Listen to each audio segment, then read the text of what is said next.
नमस्कार मित्रांनो, स्वागत आहे माझ्या ALDच्या. उन्हा हळूहळू गावावर पसरत होती.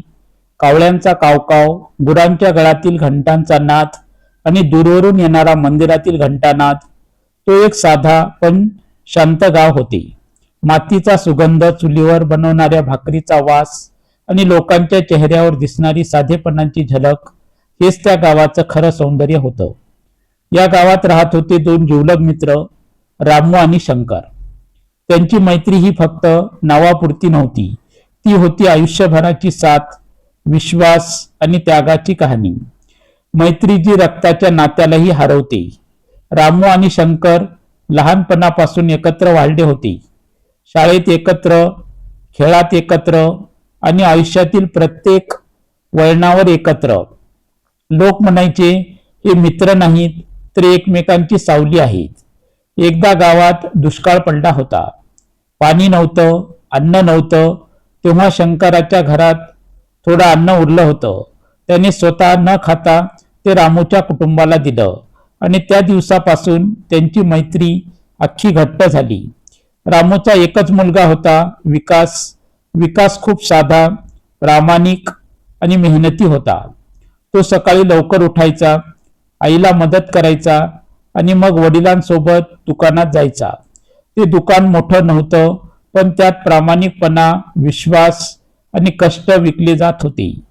एकदा एक ग्राहक चुकून जास्त पैसे देऊन गेला. रामूने ते पैसे स्वतःकडे ठेवले नाही. तो संध्याकाळी त्या ग्राहकाच्या घरी गेला आणि म्हणाला, भाऊ, हे तुमचे पैसे चुकून जास्त दिले गेले. विकास हे सगळं पाहत होता. त्या दिवशी त्याने ठरवलं, मी कधी चुकीच्या मार्गाने पैसे कमावणार नाही. शंकरची एक सुंदर, साधी आणि संस्कारी मुलगी होती, सीमा. ती घरकामात आईला मदत करायची आणि सगळ्यांशी प्रेमाने बोलायची. गावात तिचं खूप कौतुक होतं. सीमा आणि विकास लहानपणापासून एकमेकांना ओळखत होते, पण त्यांच्या नात्यात एक निरागसपणा होता. कोणतीही अपेक्षा नाही, फक्त एक साधी ओळख. दोन्ही कुटुंब श्रीमंत नव्हती, पण त्यांच्याकडे एक गोष्ट होती जी पैशापेक्षा मोठी होती, मनाची श्रीमंती. संध्याकाळी दोन्ही कुटुंब एकत्र बसायची. चुलीवर बनलेली भाकरी, कांदा आणि थोडं लोणचं. पण त्या जेवणात प्रेम इतकं असायचं की ते राजेशाही जेवणालाही हरवायचं. रामू हसत म्हणायचा, शंकर, आपल्याकडे पैसा कमी असेल पण आनंद खूप आहे. शंकर हे हसत उत्तर द्यायचा, हो रे, आणि आपली मैत्री हीच आपली खरी संपत्ती आहे. एक शांत रात्र, पण येणाऱ्या वादळाची चाहूल. त्या रात्री सगळं शांत होतं, पण कुठेतरी दूर एक माणूस बसून विचार करत होता.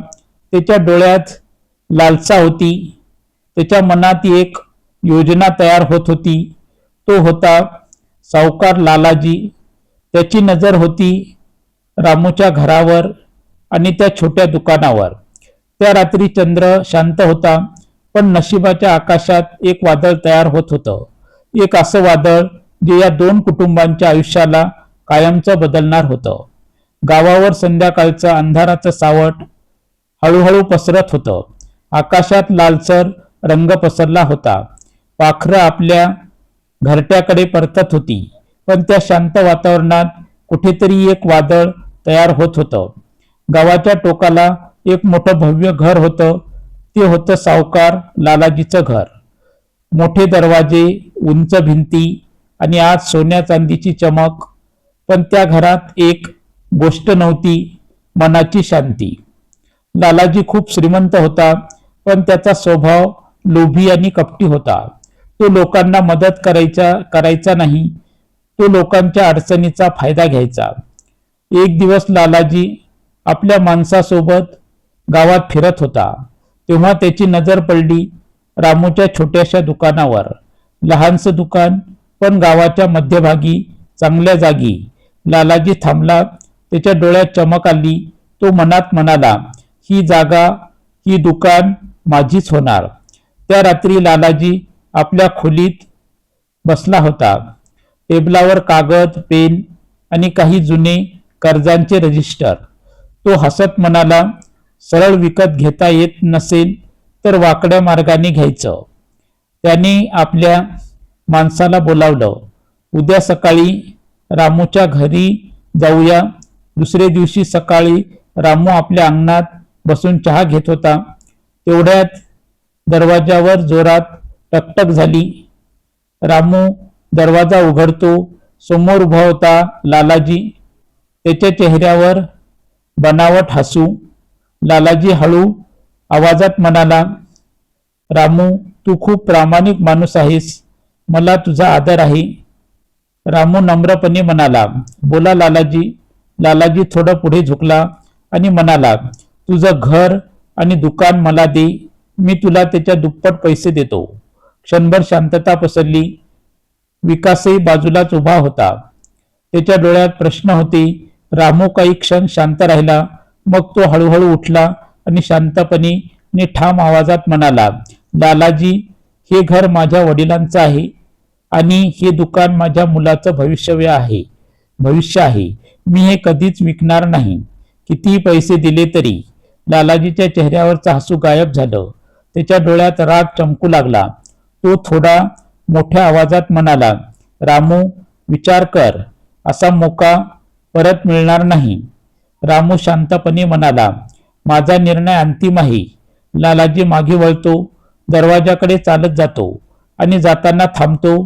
तो वळून रामूकडे पाहतो आणि हळू आवाजात म्हणतो, ठीक आहे, पण लक्षात ठेव, काही गोष्टी प्रेमाने मिळत नाहीत, त्या जबरदस्तीने घ्याव्या लागतात. विकास घाबरतो. तो विचारतो, बाबा, हा माणूस काहीतरी करेल असं वाटतंय. रामू त्याच्या खांद्यावर हात ठेवतो. घाबरू नकोस, आपण प्रामाणिक आहोत. देव आपल्या सोबत आहे. त्या रात्री रामूला झोप येत नव्हती. त्याच्या मनात सतत लालाजीचे शब्द घुमत होते. जबरदस्तीने घ्यावं लागेल. बाहेर वारा जोरात वाहत होता, जणू काही नशिबाचा इशारा देत होता. त्या दिवसापासून लालाजीने एक खेळ सुरू केला.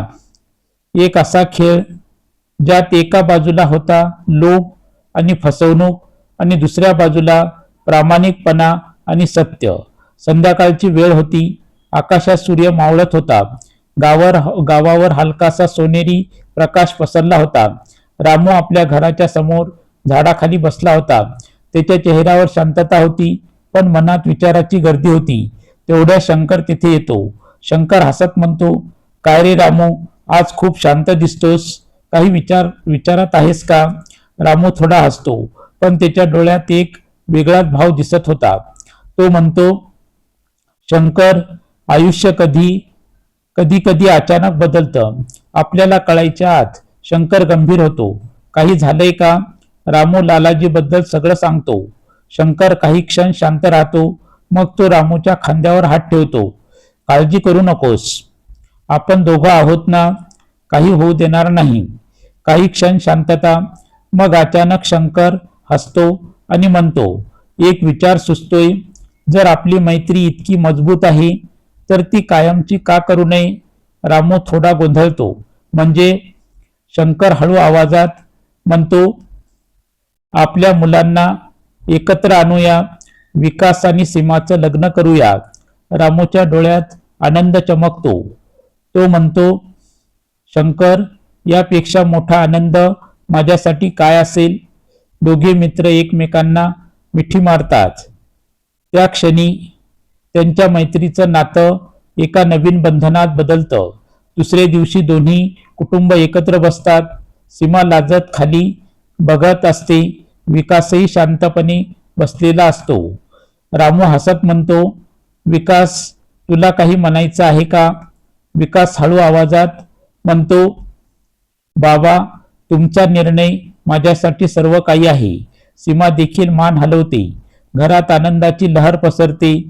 हसू, गप्पा, भविष्याची स्वप्न. पण त्या आनंदात कुठेतरी एक सावली लपलेली होती. त्याच रात्री लालाजी आपल्या खोलीत बसलेला होता. त्याला बातमी मिळते, रामू आणि शंकर त्यांच्या मुलांचं लग्न ठरवत आहे. लालाजी हसतो, पण ते हसू खूप धोकादायक होतं. तो म्हणतो, अजून आनंद साजरा करा, कारण लवकरच सगळं बदलणार आहे. लालाजी आपल्या माणसाला बोलावतो. त्याच्या कानात काहीतरी सांगतो. तो माणूस लगेच निघून जातो. त्या रात्री गावात काही अनोळखी लोक दिसतात. कोणीतरी विकासच्या दुकानाभोवती फिरत असतं, कोणीतरी कागदपत्र शोधत असतं. विकास रात्री झोपलेला असतो. अचानक त्याला बाहेर काही आवाज ऐकू येतो. तो उठतो, दार उघडतो, पण बाहेर कोणीच नसतं, फक्त वारा आणि एक विचित्र शांतता. रामूला काहीतरी बरोबर नाही असं वाटतं. तो शंकरला म्हणतो, माझ्या मनात खूप अस्वस्थता आहे, जणू काही वाईट होणार आहे. शंकर त्याला धीर देतो, काळजी करू नकोस, देवावर विश्वास ठेव. त्या रात्री सगळे झोपले होते, पण कुठेतरी अंधारात एक खेळ सुरू होता. एक असा खेळ जो या आनंदाला दुःखात बदलणार होता. गावावर पुन्हा एक नवीन सकाळ उगवली, पण आज त्या सकाळीत कालच्या सारखा आनंद नव्हता. हवेत एक विचित्र ताण होता, जणू काही वादळ येण्याआधीची शांतता. विकास रोजच्या प्रमाणे दुकान उघडतो, पण आज काहीतरी वेगळं होतं. नेहमी गजबजलेलं दुकान आज शांत होतं. एकही ग्राहक नाही. तो वाट पाहतो, 1 तास, 2 तास, पण कोणीच येत नाही. विकास विचारात पडतो. अचानक सगळे ग्राहक कुठे गेले? तेवढ्यात एक जुना ग्राहक हळूच येतो. तो इकडे तिकडे पाहतो आणि हळू आवाजात म्हणतो, विकासा, लोक म्हणतायत की तुझं दुकान लवकरच बंद होणार आहे, म्हणून सगळे दुसरीकडे जातायत. विकास हादरतो. काय? पण असं कोण म्हणतंय? ग्राहक काही न बोलता निघून जातो. दुसरीकडे लालाजी आपल्या माणसासोबत बसलेला असतो. तो हसत म्हणतो, अफवा पसरवणं हे सगळ्यात सोपं शस्त्र आहे. लोकांच्या मनात भीती निर्माण झाली की ते स्वतः दूर जातात. संध्याकाळी विकास आणि रामू घरात बसलेले असतात. दिवसभरात फारशी कमाई झाली नव्हती. रामू शांतपणे विचारतो, आज किती विक्री झाली? विकास डोळे खाली घालतो, बाबा, आज काहीच नाही. त्या एका वाक्याने घरात शांतता पसरते. दिवस जातात, पण परिस्थिती सुधारत नाही. उलट उधारी वाढते, साठा कमी होतो आणि दुकान जवळजवळ बंद पडण्याच्या स्थितीत येतं. त्या रात्री रामू एकटाच अंगणात बसलेला असतो. आकाशात ढग जमा झालेले असतात.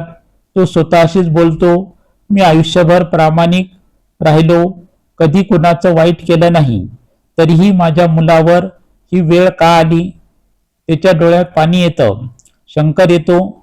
तो रामूला समजावतो, काळ वाईट आहे, पण तो कायमचा नाही.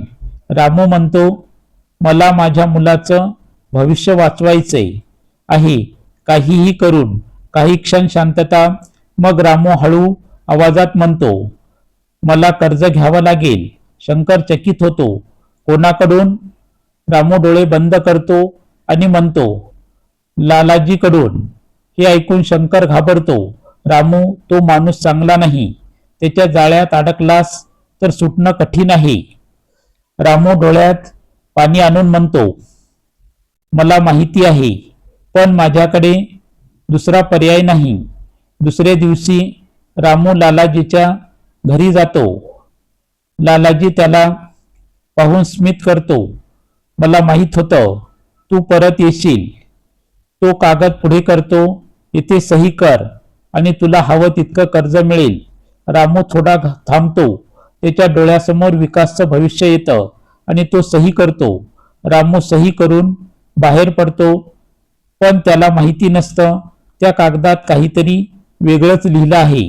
लालाजी मागून हसत म्हणतो, आता खेळ सुरू झाला आहे. त्या एका सहीने फक्त कर्ज घेतलं गेलं नाही, तर एका प्रामाणिक कुटुंबाचं नशीबच बदललं. रात्रीचा काळोख गावावर पसरला होता. आकाशात चंद्र होता, पण त्याचा प्रकाशही आज फिका वाटत होता. घरात सगळे झोपले होते, पण एक माणूस मात्र जागा होता. तो होता रामू. रामू अंगणात बसलेला होता. त्याच्या हातात तेच कर्जाचे कागद. तो वारंवार ते पाहत होता. त्याच्या मनात एक विचार येतो, मी योग्य केलं का? त्याच्या डोळ्यासमोर विकासचा लहानपण येतो. पहिल्यांदा चालायला लागलेला, पहिल्यांदा बाबा म्हटलेला. रामूच्या डोळ्यातून अश्रू ओघळतात. तो हळू आवाजात म्हणतो, मी तुझ्यासाठी सगळं केलं, पण कदाचित आज मी तुझ्यासाठी चूक केली. दिवसेंदिवस कर्जाचा ताण वाढत जातो. लालाजीचे माणसं वारंवार येऊ लागतात. व्याज वाढत चालले. लवकर पैसे दे, नाहीतर हे शब्द घरात भीती निर्माण करतात. विकास प्रयत्न करतो दुकान पुन्हा उभं करण्याचा, ग्राहक परत आणण्याचा, पण अफवा अजूनही पसरलेली असते. लोक विश्वास ठेवायला तयार नसतात. ताण, चिंता आणि भीती या सगळ्यामुळे रामूची तब्येत बिघडू लागते. तो कमी बोलू लागतो, कमी खाऊ लागतो. एक दिवस तो अचानक चक्कर येऊन खाली पडतो. विकास धावत येतो. बाबा, सीमा आणि शंकरही तिथे येतात. सगळे मिळून रामूला उचलतात. त्याच्या डोळ्यात अश्रू, ओठावर थरथर. रामूला खाटेवर झोपवलं जातं. तो हळू आवाजात विकासला बोलावतो, विकासा, माझ्या जवळ ये. विकास त्याचा हात धरतो. रामू थरथरत्या आवाजात म्हणतो, बाळा, मी आयुष्यभर प्रामाणिक राहिलो, पण शेवटी मी चुकलो. त्या कागदावर सही करून मी तुला संकटात टाकलं. विकास रडत म्हणतो, नाही बाबा, तुम्ही काही चुकीचं केलं नाही. तुम्ही माझ्यासाठी केलं. रामू हलकासा हसतो. लक्षात ठेव, परिस्थिती कितीही वाईट असली तरी कधीही चुकीचा मार्ग निवडू नकोस. प्रामाणिकपणा कधी सोडू नकोस. त्याचा हात हळूहळू सैल होतो. डोळे बंद होतात आणि रामू या जगातून निघून जातो. विकास जोरात रडतो, बाबा, मला सोडून जाऊ नका. सीमा रडत उभी असते. शंकर डोळ्यात पाणी येऊन शांत उभा असतो. त्या घरात आता एक मोठी पोकळी निर्माण झाली होती. दिवस जातात. रामूच्या अंत्यसंस्कारानंतर घरात शांतता असते, पण दरवाजावर पुन्हा टकटक होते. विकास दरवाजा उघडतो. समोर उभा असतो लालाजी, कागद हातात घेऊन. त्याच्या चेहऱ्यावर एक थंड हसू. रामूच्या जाण्यानंतर घरात एक विचित्र शांतता होती. जणू काही आनंद, हसू आणि आशा सगळंच त्या घरातून निघून गेलं होतं. विकास एकटाच अंगणात बसलेला होता. डोळ्यात अश्रू आणि मनात हजारो प्रश्न. अचानक दरवाजावर टकटक होते. विकास उठतो. दरवाजा उघडतो. समोर उभा असतो लालाजी, हातात काही कागद आणि चेहऱ्यावर एक थंड निर्दयी हसू. लालाजी आत येतो. तो शांतपणे बसतो आणि कागद पुढे ठेवतो. हे बघ, तुझ्या वडिलांनी सही केलेले कागद. विकास थरथरत्या हाताने कागद घेतो. तो वाचायला लागतो आणि अचानक त्याचा चेहरा बदलतो. त्या कागदात लिहिलं होतं, कर्जाच्या बदल्यात घर आणि दुकान सावकाराच्या नावावर दिलं जाईल. विकास थरथरतो. हे हे हे शक्यच नाही. बाबा असं कधीच करणार नाहीत. विकास रागाने म्हणतो, हे खोटं आहे. तुम्ही माझ्या बाबांना फसवलं आहे. लालाजी शांतपणे हसतो. सही तर त्यांच्या हाताचीच आहे ना, मग खोटं कसं? त्याचा आवाज थंड आणि निर्दयी. विकास काही क्षण काहीच बोलू शकत नाही. त्याच्या डोळ्यासमोर बाबांचा चेहरा येतो. प्रामाणिक राहा बाळा. हे शब्द त्याच्या कानात घुमतात. त्याच्या मनात दोन आवाज येतात. एक म्हणतो, लढ, न्याय मिळव, आणि दुसरा म्हणतो, तू एकटा आहेस, काहीच करू शकत नाहीस. तेवढ्यात सीमा आणि शंकर येतात. सीमा रडत विचारते, काय झालं विकास? विकास सगळं सांगतो. शंकर कागद पाहतो. त्याच्या चेहऱ्यावरही धक्का दिसतो. शंकर हळू आवाजात म्हणतो, रामू असा माणूस नव्हता. तो कधीही घर गहाण ठेवणार नाही. मला वाटतं काहीतरी गडबड आहे. विकास ठरवतो, मी सत्य शोधणार, काही झालं तरी. तो गावातील जुन्या कागदपत्रांचा शोध घेतो. बाबांच्या जुन्या वहीत काही नोंदी सापडतात. त्या वहीत लिहिलेलं असतं. विकासचे डोळे मोठे होतात.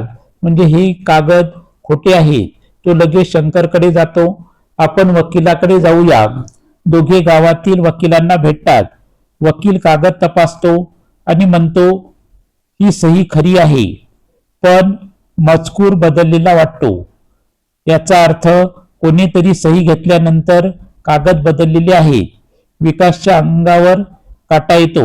आता स्पष्ट होतं, रामूला फसवलं गेलं होतं, सत्य लपवलं गेलं होतं आणि हा सगळा खेळ लालाजीचा होता. विकास मूठ घट्ट करतो, डोळ्यात अश्रू पण चेहऱ्यावर निर्धार. तो म्हणतो, मी बाबांसाठी न्याय मिळवणार. रामूच्या मृत्यूनंतर काही दिवस झाले होते, पण विकासच्या मनातली जखम अजूनही ताजी होती. प्रत्येक कोपऱ्यात त्याला बाबाची आठवण येत होती. त्यांचा आवाज, त्यांचा सल्ला, प्रामाणिक राहा बाळा, हे शब्द त्याच्या मनात सतत घुमत होते. विकास आता बदलला होता. पूर्वी शांत साधा असणारा विकास आता आतून मजबूत झाला होता. तो स्वतःशीच म्हणाला, मी बाबांचा अपमान होऊ देणार नाही. मी सत्य बाहेर आणणारच. विकास आणि शंकर दोघे मिळून शोध सुरू करतात. जुने कागद, वही, रजिस्टर, दुकानात येणाऱ्या जाणाऱ्या लोकांची चौकशी, पण ठोस पुरावा काही मिळत नव्हता. एक दिवस दुकानात एक म्हातारा माणूस येतो. तो हळू आवाजात म्हणतो, विकासा, त्या दिवशी मी पाहिलं होतं. तुझ्या वडिलांनी फक्त रिकाम्या कागदावर सही केली होती. विकास चकित होतो. काय म्हणता तुम्ही? तो माणूस पुढे म्हणतो, लालाजीने सांगितलं होतं की नंतर तपशील भरू, पण मला तेव्हा काहीतरी चुकीचं वाटलं होतं. विकासचा श्वास वेगाने चालू लागतो. म्हणजे सही खरी आहे, पण कागद नंतर बदलले गेले. विकास ठरवतो, आता मी मागे हटणार नाही. न्याय मिळेपर्यंत लढणार. तो वकिलाकडे पुन्हा जातो, सगळं सांगतो. वकील म्हणतो, जर साक्षीदार मिळाला तर केस जिंकता येईल. पण दुसरीकडे लालाजीला सगळं कळतं.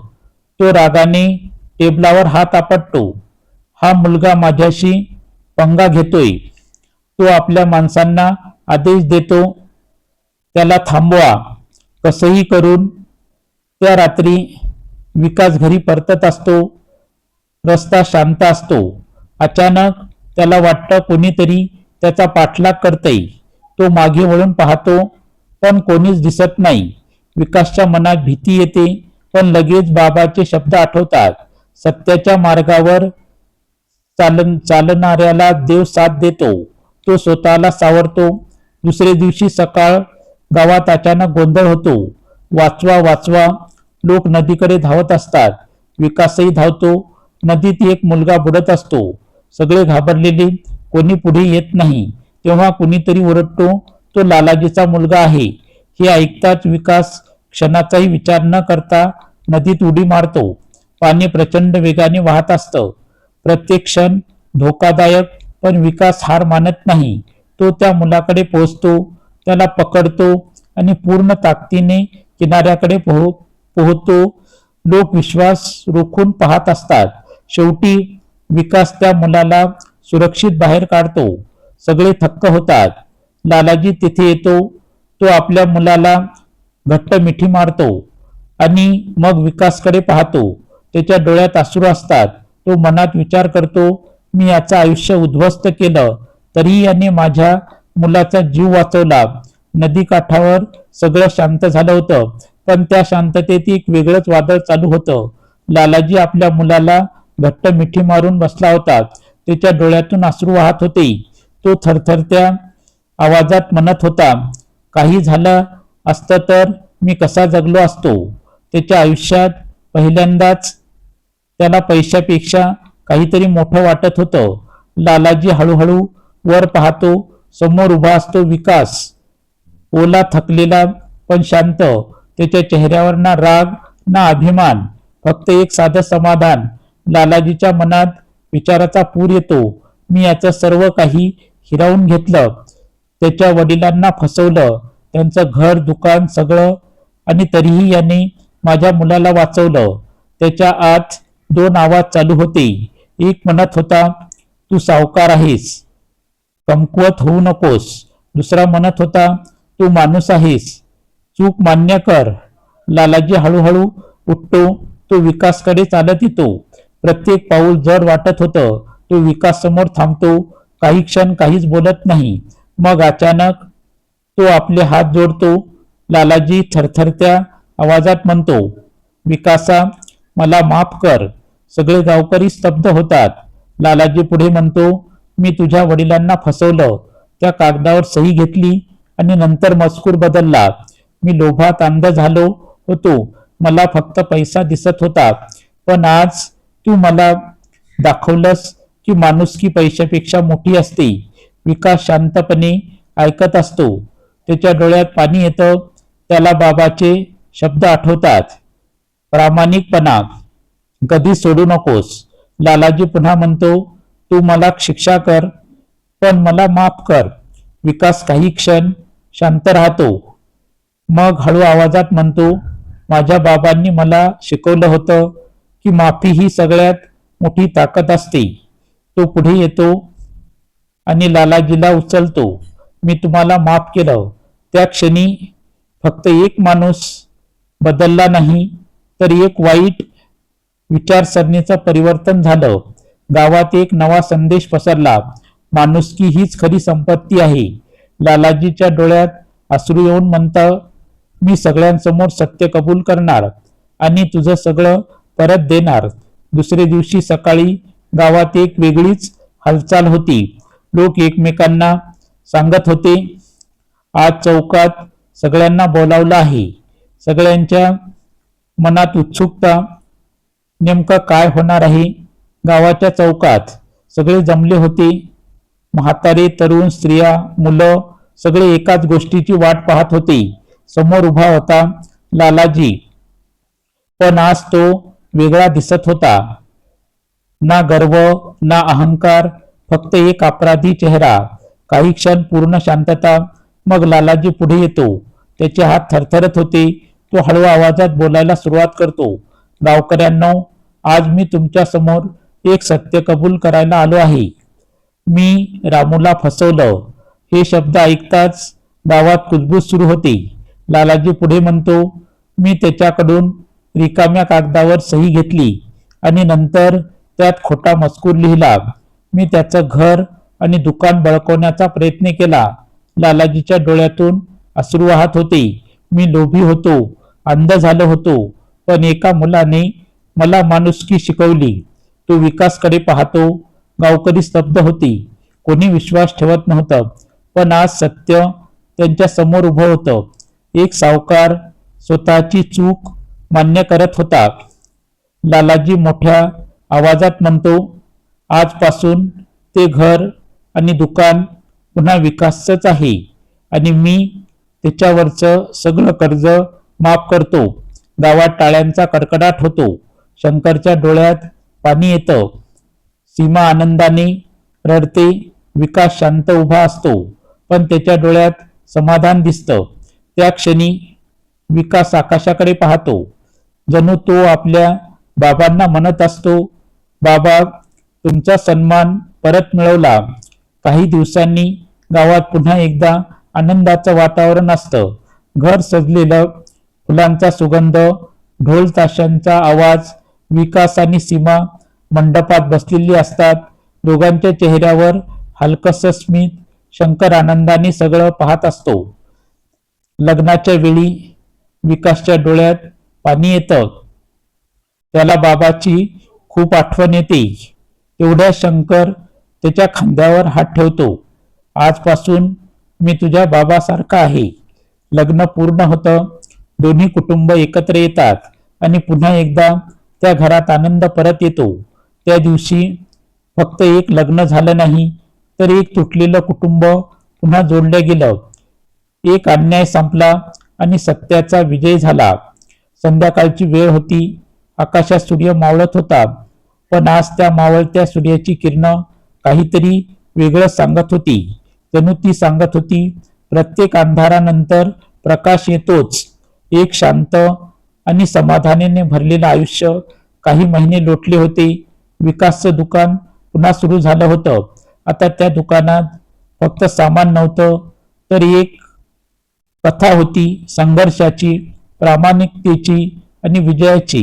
लोक आता फक्त वस्तू घ्यायला येत नव्हते, तर प्रेरणा घ्यायला येत होते.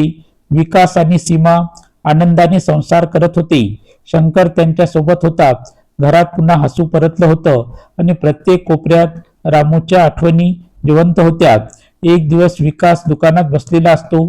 तो विचार करत असतो, जर त्या दिवशी मी रागाने वागलो असतो, बदला घेतला असता, तर कदाचित आज सगळं वेगळं असतं.